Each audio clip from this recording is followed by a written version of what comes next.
Di chapter sebelumnya, Akademi Hosen mengadakan pertemuan. Moonlight Brothers adalah pihak yang menekan King Joe untuk mengobarkan api peperangan dengan susuran. King Joe dipusingkan dengan strategi menghadapi rival abadi Hosen. Selamat datang di Manga Persa. Inilah chapter 11, Percikan yang Menyalakan Api.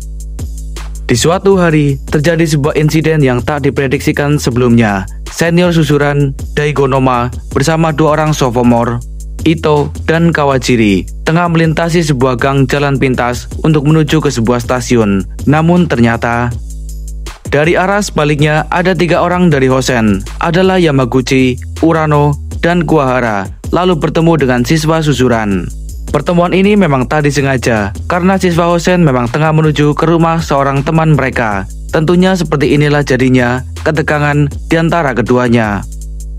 Mendapati rival mereka tepat berada di depan muka, dua kubu yang punya harga diri tinggi ini saling bertatapan. Para berandalan ini tentu menyadari bahwa orang yang mereka tatap adalah musuh bebuyutan dari Hosen dan susuran, baik dari kubu Kuwahara Hosen dan Daigonoma susuran. Hanya terpikirkan satu ide, yaitu membersihkan jalan agar mereka bisa lewat. Sementara itu di sebuah taman yang letaknya 120 km jauhnya dari lokasi susuran dan Hosen berada, Nakajima Shinsuke mendapat kunjungan dari kawan lamanya, King Joe. Awal pertemuan mereka seperti orang yang baru pertama kali bertemu, canggung. Hingga Joe mengalihkan kekakuan mereka dengan mencoba mengenai kaleng minuman dengan batu. Sayangnya, lemparan Joe meleset jauh dari target yang ia incar. Melihat itu, Nakajima menjadi tertantang. Ia pun ikut mencoba untuk mengenai kaleng minuman tersebut. Tapi hasilnya sama, ia juga tak berhasil melakukannya. Kemudian, Joe mengambil giliran untuk mencobanya sekali lagi. Tapi ia masih tetap gagal mengenai sasarannya. Pun dengan mantan Presiden Aliansi Kurotaki ini yang belum menyerah, ia mencoba lagi, tapi lagi-lagi gagal. Tetapi keberuntungan menghampiri King Joe. Ketika ia mencobanya lagi, lemparannya tepat mengenai sasaran. Skor sementara 1-0 untuk keunggulan King Joe. Ngomong-ngomong, Nakajima penasaran dengan tujuan Joe, rela jauh-jauh hanya untuk menemuinya. Seperti yang kita tahu, Joe memiliki banyak hal dalam kepalanya. Di saat yang sama, para pasukannya tengah bersitegang dengan musuh bebuyutan mereka, para berandalan dari susuran. Kala itu Joe menceritakan semua kegelisahannya, terutama tekanan dari Moonlight Brothers yang menyudutkannya agar berperang melawan susuran. Nakajima sedikit bisa memahami perasaan Joe. Dia tahu tak mudah menghadapi semua ini seorang diri dari tiga bersaudara itu. Meski pandangan soal Moonlight Brothers sedikit keliru karena Nakajima hanya mengira ada 4 bersaudara. Pada kenyataannya masih ada 2 lagi adiknya yang masih kecil. Namun berapapun jumlahnya, bagi Nakajima, tetaplah ibu mereka adalah orang yang paling menakjubkan, orang yang bisa mengurus semua anak-anaknya. King Joe di sini sebenarnya mengajak Nakajima untuk berada dalam satu pihak yang sama. Takkan ada yang percaya, namun jika mereka bersatu, mereka bisa menang melawan susuran. Mendengar ide itu, Nakajima benar-benar terdiam. Tak ada tanggapan positif terkait ajakan Joe. Hal ini membuat Joe meminta ide dari sudut pandang mantan Presiden Aliansi Kurotaki. Seperti yang kita tahu, Nakajima telah lama meninggalkan perannya sebagai Presiden Aliansi Kurotaki. Dia sedikit tersinggung jika harus berurusan dengan hal merepotkan tersebut. Namun jika ia bisa berpendapat, perang melawan susuran harus disertai dengan persiapan yang sangat matang. Tak peduli seberapa sering mereka bersiap, untuk segala kemungkinan, pasukannya hanya akan semakin menekannya untuk cepat bergerak. Kalau ia pribadi akan lebih memilih untuk menghindari konflik dengan susuran, karena sebagai seorang pemimpin akan dilihat seseorang yang berdiri di atas yang lain. Namun, ada hal kedua yang perlu diperhatikan, adalah hal-hal yang tak pernah dilihat sebelumnya jika mereka tak pernah merasakan berada dalam posisi pemimpin. Nakajima sendiri pernah menegaskan bahwa Aliansi Kurotaki sangat tidak beruntung jika berurusan dengan susuran. Untuk menang melawan mereka, tak cukup hanya dengan bermodalkan jumlah pasukan yang banyak. Perkataan Nakajima membuat Joe semakin bingung, mengingat ia tak punya petinggi dengan kualitas yang bisa bersaing dengan susuran. Untuk sedikit meredakan ketegangan, Nakajima menantang Joe untuk berkompetisi lagi dengannya. Kali ini ia telah menentukan targetnya, dan Nakajima juga yang akan mengambil kesempatan pertama. Dengan senang hati Joe menerima tantangan tersebut.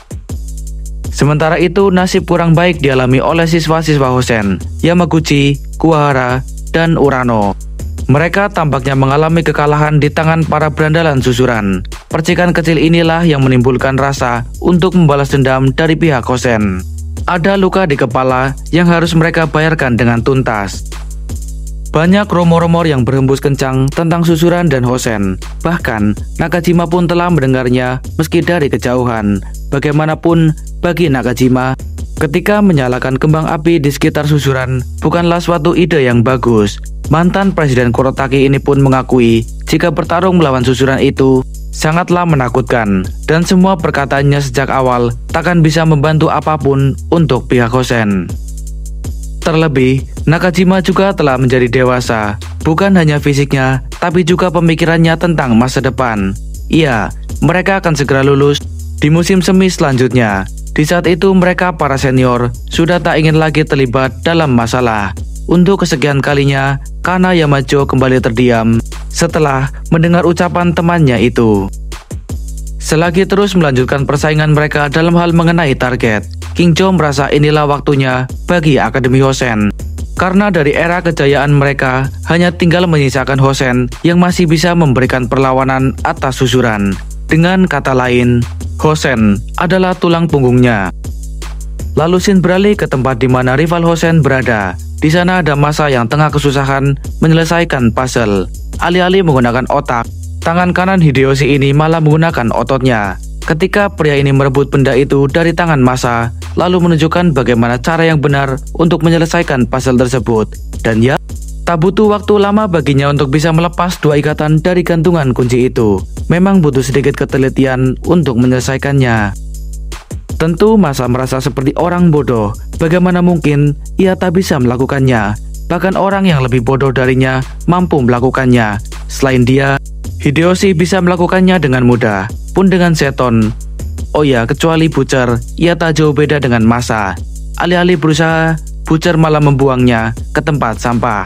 Ketika dua pria ini tengah memperebutkan puzzle tersebut, terlihat dari kejauhan ada seorang pria yang datang dengan membawa sebilah tongkat kayu.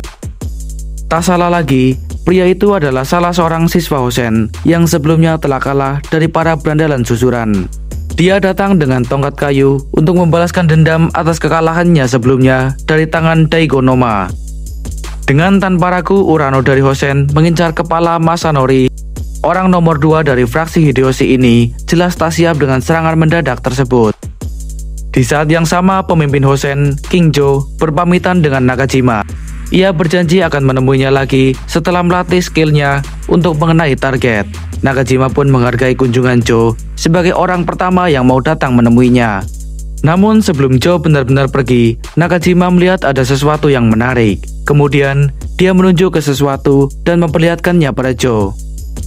Iya, sebuah tantangan terakhir dilayangkan Nakajima sebelum mereka kembali berpisah. Mau tak mau, Kingjo pun menuruti tantangan tersebut. Meski ia sendiri heran dengan taman yang ada di kota tempat Nakajima tinggal saat ini. Ketika pemimpin Hosen tengah dilanda kebimbangan, salah seorang pasukannya tampak membuat suatu kesalahan yang besar. Setelah kemunculannya yang tiba-tiba menyerang massa, kini kondisi massa terlihat tak sadarkan diri dengan darah mengalir dari kepala akibat luka atas serangan menggunakan tongkat kayu. Keadaannya begitu buruk. Selain kondisi massa, ini juga bisa menyebabkan perang di antara kedua sekolah yang terkenal sebagai musuh bebuyutan. Di momen ini, massa sudah tak sadarkan diri. Dia hanya terbaring dengan darah yang terus mengalir di lantai. Dengan cepat, Akutsu Kinji sebagai penyampai pesan bergegas untuk mengabarkannya kepada Kato Hideyoshi. Kebetulan, sophomore susunan itu bertemu dengan Tora, Hana, Renji, dan Sakota. Saat Tora bertanya tentang apa yang terjadi, Kinji mengatakan bahwa senior mereka, Masanori, telah diserang oleh salah seorang siswa Hosen. Baik Hana maupun Tora, mereka tertegun mendengar kabar penyerangan Hosen terhadap salah seorang senior yang mereka hormati. Pun dengan Renji dan Sakota, pastinya dua orang ini langsung terpikirkan dengan kemungkinan yang akan terjadi setelah insiden ini. Yaita, Murakawa, dan Oseki pun hampir tak percaya dengan insiden di pagi hari itu. 7 orang freshman susuran ini terpaku setelah mendengar kabar buruk yang disampaikan Akutsu Kinji. Yaita Ikumi memprediksikan bahwa keadaan akan berubah menjadi neraka mulai sekarang. Kala itu, Hana masih belum mengerti dengan maksud ucapan Yaita. Kemudian Oseki menjelaskan situasinya, yang mana Masa adalah sahabat dan sudah seperti keluarga bagi Mad Dog susuran. Tentunya, Kato Hideyoshi tak akan membiarkan pelakunya bebas berkeliaran begitu saja. Persis seperti apa yang dikatakan Oseki Kenichi, Mad Dog susuran yang telah menerima kabar tersebut pun terkejut. Raut wajah serta tatapan tajam matanya menunjukkan bahwa Hideyoshi marah dan akan bergerak setelahnya. Hari yang terang kini berganti malam. Tak jauh dari lokasi susuran berada Urano bersama Yamaguchi, Kuwahara, dan beberapa siswa Hosen lainnya menyusuri jalanan sambil membahas keberhasilan Urano melukai Masa. Yamaguchi terkejut dengan Urano yang menumbangkan Masanori Kobayashi yang notabene adalah sahabat Kato Hideyoshi. Akan tetapi Urano sama sekali tak peduli. Baginya, semua sudah terjadi, tak masalah jika itu Masa dari susuran atau siapapun itu. Tak berselang lama kemudian, terdengar suara orang yang menyeret sebuah pipa besi dari arah yang berlawanan. Awalnya, pihak Hosen akan melaporkan kejadian tersebut pada Moonlight Brothers. Sebelumnya, orang kepercayaan mereka telah melapor pada Mashima Kazuya. Untuk itulah mereka akan menuju ke tempat Mitsuyoshi. Kemunculannya akan menunda perjalanan mereka. Siluet seorang pria dengan pipa besi di tangannya, sosok yang tak asing lagi mengingat dia adalah salah seorang paling berbahaya di kota.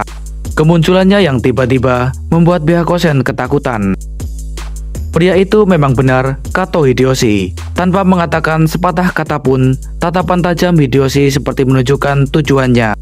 Pihak Hosen pun menyadari alasan Hideyoshi mendatangi mereka, meskipun kala itu Mad Dog susuran hanya seorang diri. Dengan sedikit tertawa kecil, Hideyoshi lah orang yang akan membayarkan hutang Masa pada mereka. Urano sudah panik setengah mati, meski sendiri dia tahu siapa itu Mad Dog susuran ini. Tanpa banyak berbasa-basi dan terlalu lama, Hideyoshi berlari untuk menyerang mereka semua. Hanya dipenuhi rasa kebencian, Hideyoshi tak ragu membalaskan dendam sahabatnya, Masa. Dari tempat lain, tepatnya di kediaman Moonlight Brothers, Sugimoto Mitsuyoshi mendapatkan kabar melalui telepon mengenai kekalahan beberapa bawahannya seperti Urano, Yamaguchi, dan Kuwahara bersama pasukannya. Awalnya Mitsuyoshi sulit untuk meyakini hingga ia meminta konfirmasi dari Mashima, dan Mashima menegaskan memang benar adanya terkait penyerangan yang dilakukan salah seorang petinggi susuran.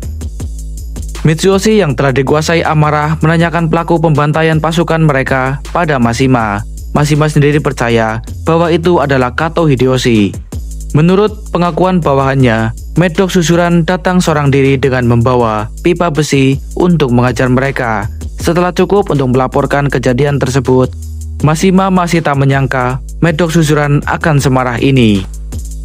Mengingat bawahannya semua terkapar hampir tak sadarkan diri, percikan ini menjadi bahan bakar untuk semakin mendekatkan susuran dan Hosen dalam peperangan besar. Mitsuyoshi sudah membara. Dia berkata bahwa dirinya kali ini tak ada yang bisa menghentikannya dan tak boleh ada yang mengganggunya. Namun kakaknya Mitsunobu menenangkannya sebelum mereka benar-benar bergerak. Mereka harus memberitahukan hal ini pada bos mereka, King Joe, terlebih dahulu. Mendengar kakaknya melarang bertindak gegabah, Mitsuyoshi melampiaskan hasrat bertarungnya dengan makan sebanyak-banyaknya pada malam hari itu. Sayangnya menu malam hari itu adalah kari, yang mana itu bukan makanan kesukaan Mitsuyoshi. Lalu dari pihak sebelah, Iwashiro Gunji dan Yonesaki Takayuki telah menunggu kepulangan Kato Hideyoshi.